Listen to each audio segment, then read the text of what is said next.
Luna's ship shuddered violently as it descended through Earth's atmosphere, the console flashing warnings she desperately tried to silence. The engines roared in protest until, with a gut-wrenching jolt, the craft hit the forest canopy and came to an abrupt, crushing halt.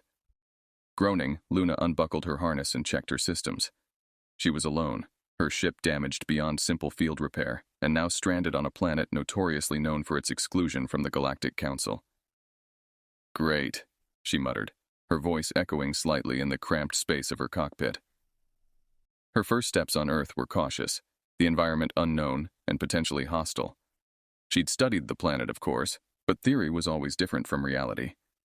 As she scavenged through the wreckage for survival gear, she heard a rustle from the dense underbrush. Instantly alert, she grabbed a salvaged plasma cutter, its light humming quietly. "Who's there?" a voice called out, gruff and unmistakably human. Luna tensed, the device in her hand ready. A man stepped into the clearing, his appearance rugged, clothes smeared with dirt and his hair unkempt. His eyes widened slightly at the sight of her equipment. "Easy there," he said, raising his hands in a calming gesture. "I'm not here to cause trouble. Just saw the crash and came to help. Are you okay?" Luna eyed him warily, lowering her tool slightly but not enough to signal complete trust. "I'm fine.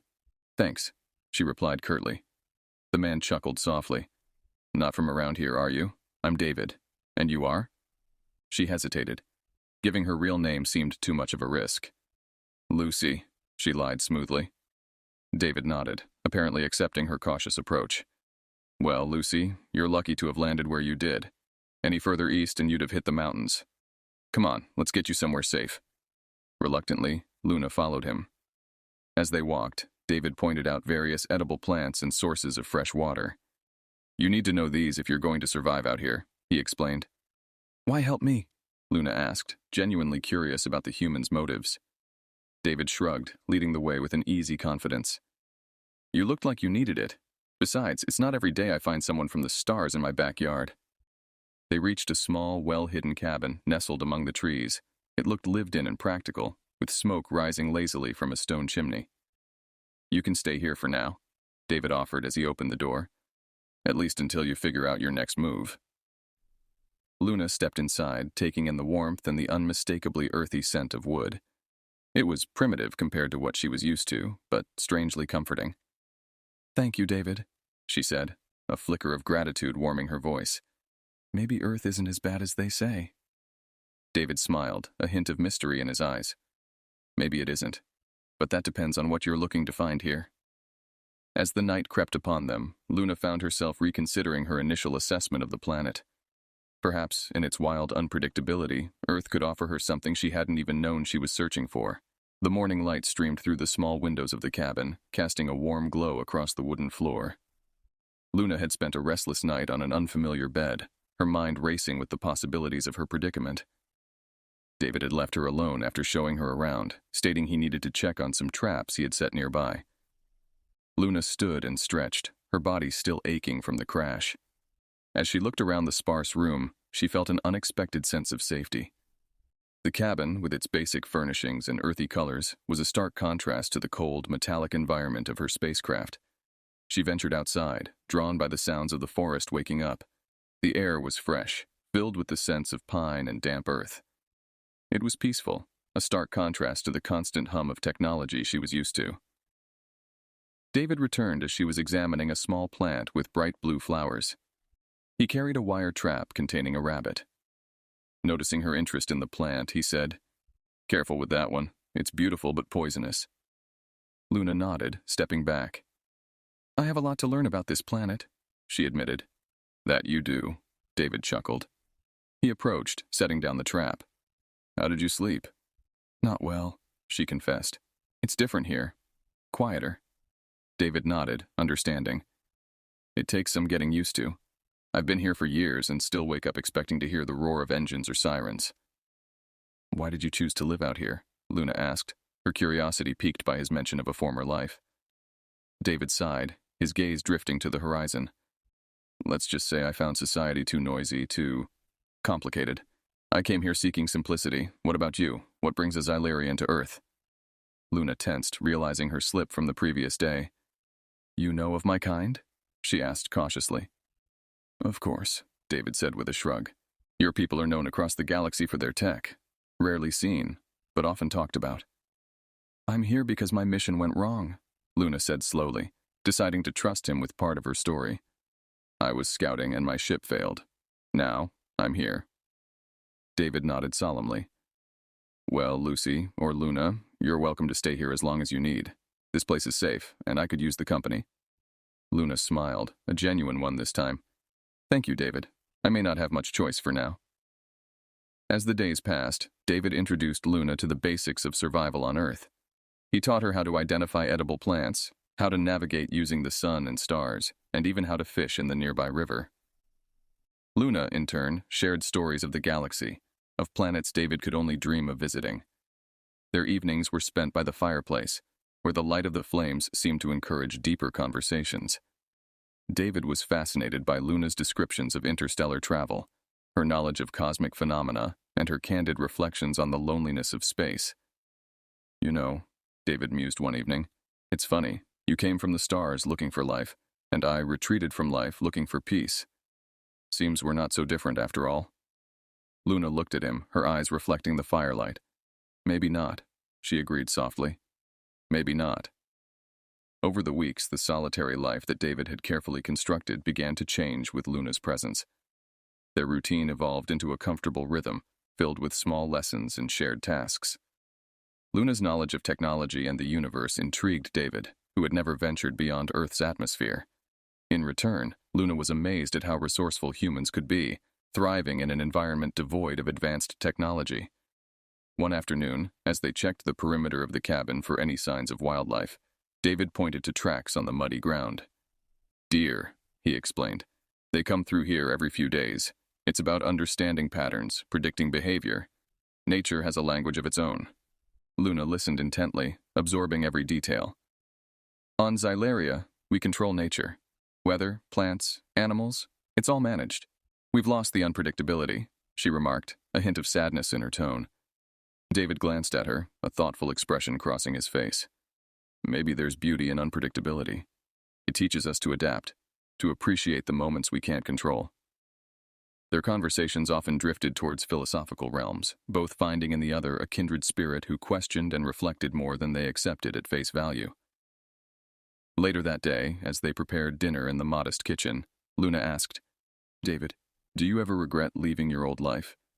Don't you miss the people, the connections? David paused, stirring the pot over the stove. Sometimes, he admitted, but I found the connections weren't as real as I wanted them to be. Out here, though, it's real. The woods, the rivers, the struggle and beauty of life, it's honest. Luna nodded, understanding more about the human standing beside her. She had traveled across galaxies, interacted with numerous beings, yet she found a profound sense of authenticity in this rustic Earth setting that was absent in her advanced, controlled society. That night, a fierce storm rolled in, the likes of which Luna had never seen. Thunder boomed, and lightning flashed across the sky, illuminating the cabin with brief, startling bursts of light. They sat by the window, watching the tempest unfold. It's magnificent, Luna said, her voice mixed with awe and a touch of fear. David smiled, watching her expression. It's powerful. It reminds us that we're not in charge, that nature can't be completely tamed. As the storm raged, Luna felt a surge of adrenaline, a thrill of being part of something so wild and uncontrollable. She looked at David, his features cast in shadow and intermittent light, and felt a surge of gratitude for his presence. The next morning, the world outside was transformed. Branches littered the ground, and the river ran high and fast with the rain from the night before.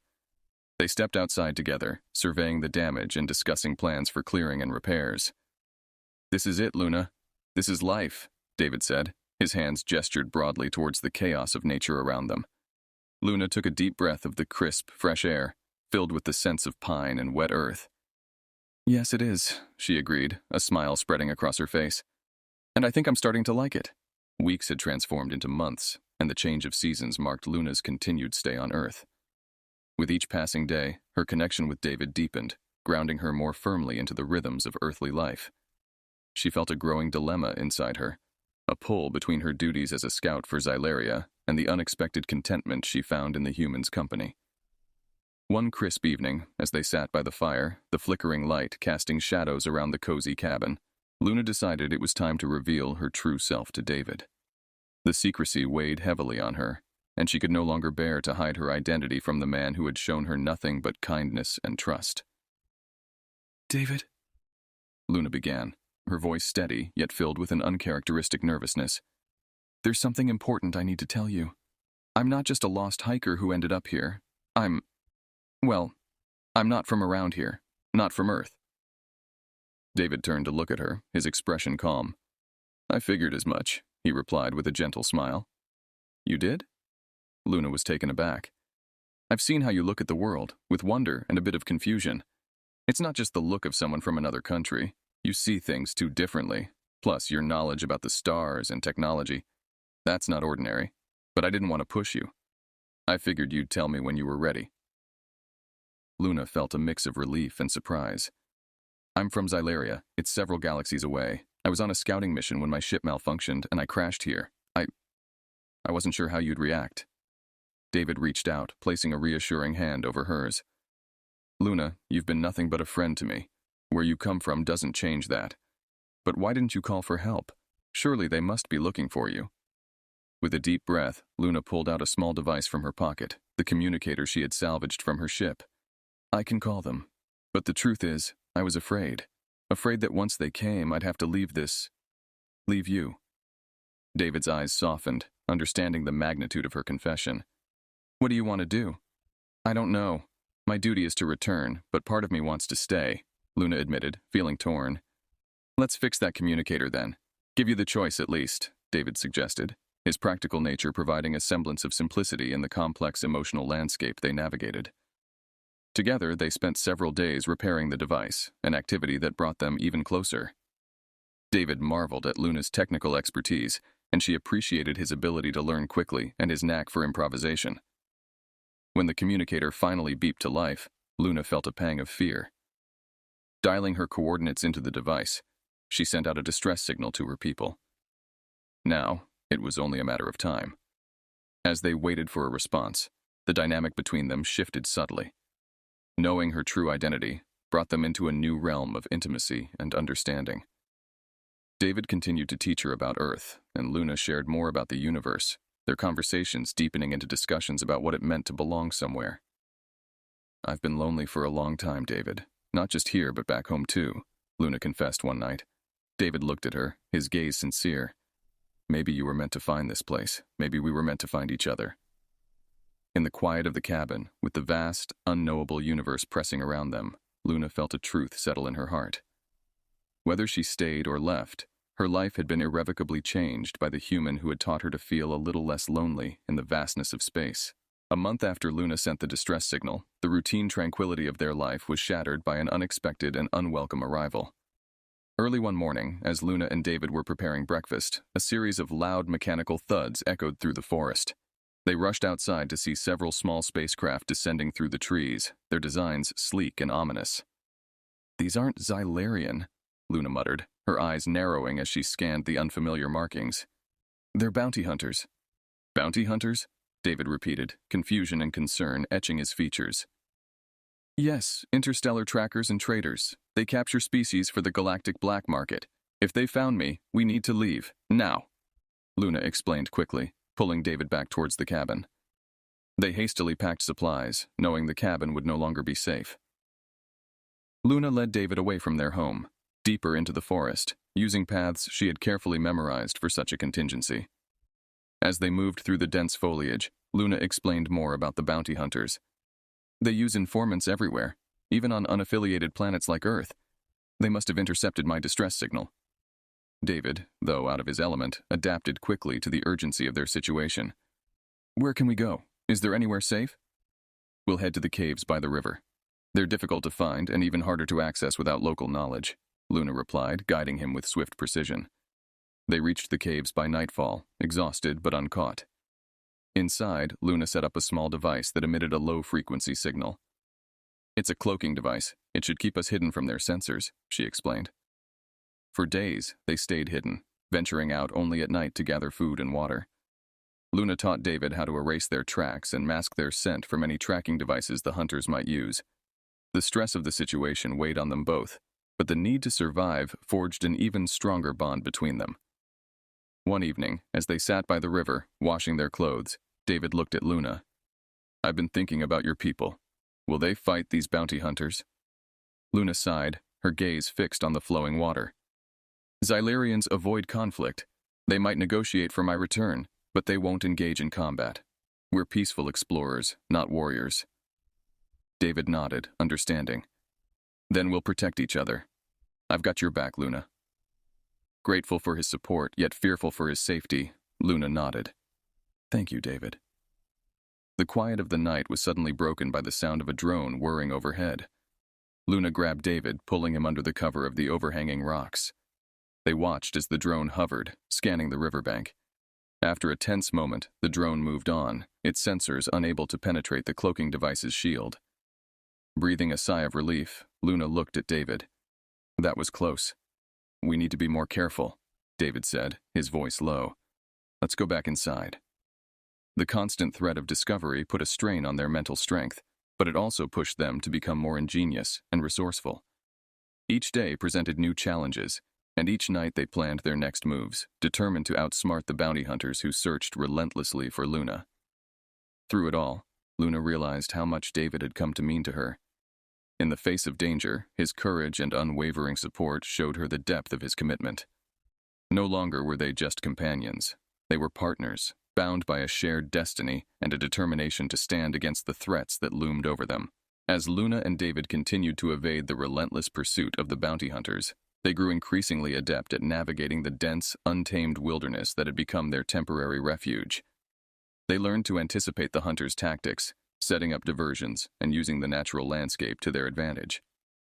"We need to turn the tables," David suggested one evening as they mapped out the area by the light of a small campfire inside the cave. "We can't keep running forever. We need to start thinking about how to stop them." Luna nodded, her eyes scanning the map. "You're right. We could set traps, use what we know about the land to slow them down, or even take them out." David pulled out a small notebook, filled with notes on the hunters' patterns and potential weaknesses. "I've been watching their movements. They use drones for initial sweeps, but send in ground forces to investigate deeper. If we can disable the drones, we can blind them, make it harder for them to track us." Over the next few days, they prepared. David, with his military background, took the lead on crafting traps and strategizing their placement. Luna contributed her advanced technological insights, rigging devices that would interfere with the drone's operating systems. They chose a narrow canyon as the site for their stand, a natural choke point. Luna set up electromagnetic pulse, EMP generators hidden in the bushes along the path, designed to fry the electronics of any drones that passed overhead. Meanwhile, David constructed pitfall traps and camouflage netting to immobilize ground forces. The night they decided to execute their plan, the air was thick with tension. Luna activated the EMPs as the first drones hovered into the canyon.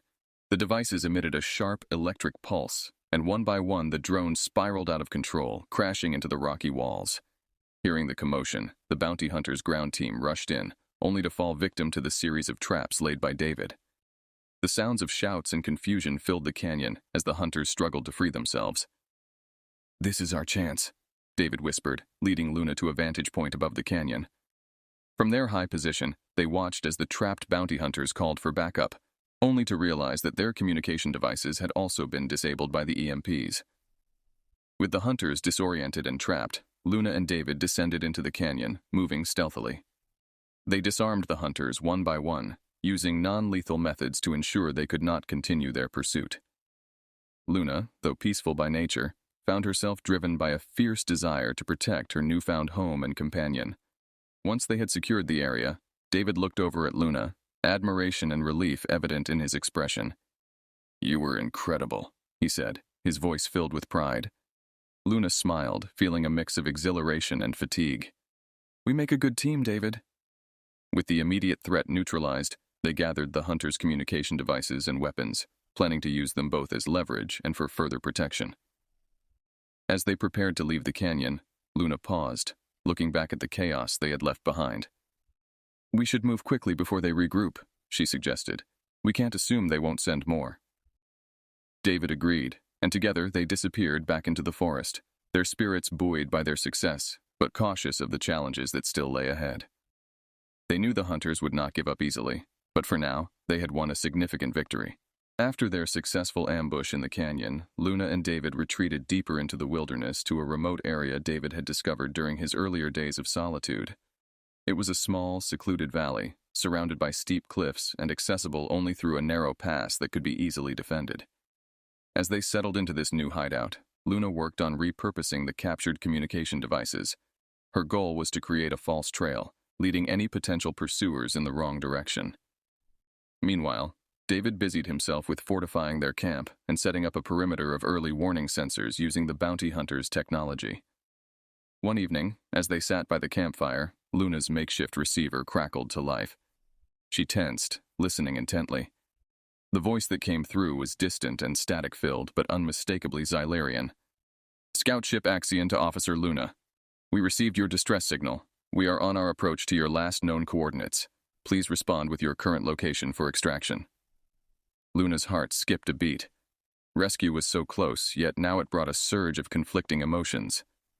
She glanced at David, who was watching her with a calm, understanding look. He knew what this meant.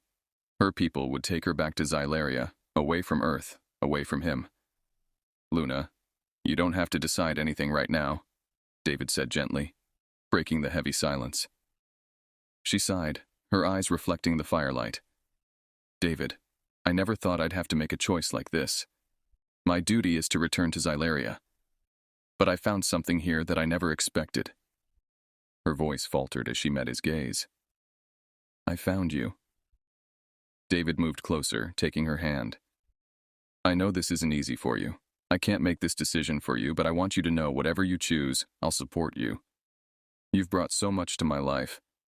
I want you to be happy, Luna." The night grew deep and quiet around them as Luna pondered her next steps. She thought about her life on Xylaria, her missions, the emptiness she'd often felt despite her accomplishments. Earth was so different, raw and challenging, yet it had given her a sense of belonging she hadn't realized she was missing.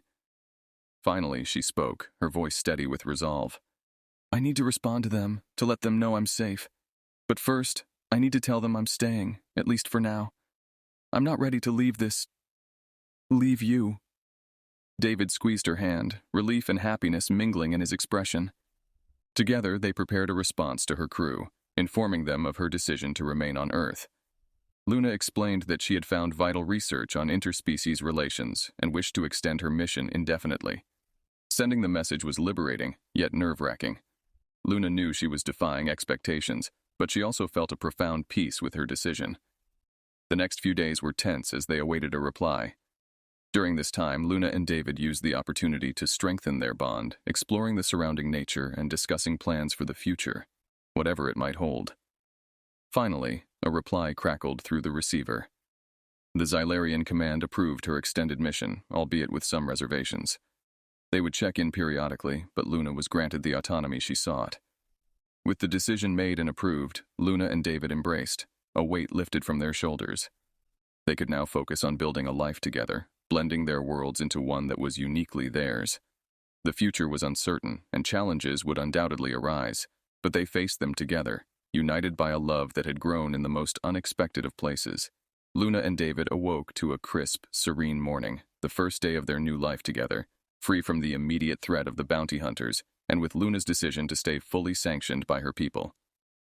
They had plans to explore more of Earth together, to integrate Luna's advanced knowledge with David's survival skills to create a sustainable life in harmony with the planet's wild, untamed nature. As they prepared breakfast, Luna looked at David with a mixture of excitement and solemnity. "Today feels different," she said. "It's the beginning of something entirely new, isn't it?" David smiled, handing her a mug of steaming coffee. "It is. We have a chance to build something here, something meaningful. I never imagined sharing this life with someone who once seemed as distant as the stars." They spent the day marking out the boundaries for a new cabin. Luna had sketched designs that combined her aesthetic sensibilities with David's practical requirements, planning a home that would use renewable resources abundant in their environment, reflective of both their worlds. While working, they discussed deeper plans, about possibly contacting Earth authorities to establish a discreet line of communication, ensuring Luna's presence remained undetected by those who might not understand her peaceful mission. As the sun dipped below the horizon, painting the sky with strokes of orange and purple, Luna and David sat by the edge of the river, the water reflecting the vibrant colors of the twilight. "I used to watch sunsets on Xylaria," Luna shared, her voice tinged with nostalgia. "They were beautiful, but not like this. There was always something orchestrated about them. Here, it's as if each sunset is a unique masterpiece." David took her hand. "I'm glad you're here to see them with me." That night, under a canopy of stars, Luna set up a small, sophisticated telescope, a piece of Xylarian technology she had salvaged from her ship. Together, they gazed at the cosmos, Luna pointing out celestial features and phenomena. "It's strange," Luna mused. "I've traveled through those stars, yet I've never felt as connected to them as I do here with you." David looked at her, his heart full. "Maybe it's not just about the stars themselves, but who you're with that makes them special." Months passed, and their life together flourished. Luna continued to share knowledge from her world, enhancing their home with innovations that respected the environment while providing comfort and efficiency. David, in turn, ensured that each technological upgrade was balanced with natural elements, keeping their home grounded in the earthly landscape they both cherished. One evening, as they relaxed by the fire in their new home, David turned to Luna. "Do you ever think about what your life would have been like if you hadn't stayed?" Luna considered this, watching the flames dance and crackle. "Sometimes," she admitted. "But then I look at what we have, what we've built together, and any doubts just melt away. This is my home now, and you are my family." They clinked their glasses, a celebration of their journey, their survival, and their future. Outside, the world of Earth continued to spin, a planet once marked by solitude for both of them, now a shared sanctuary. In this tranquil, secluded valley, under the watchful eyes of the universe, Luna and David had forged a bond that transcended worlds, a testament to the idea that sometimes the most profound connections are found in the most unexpected places.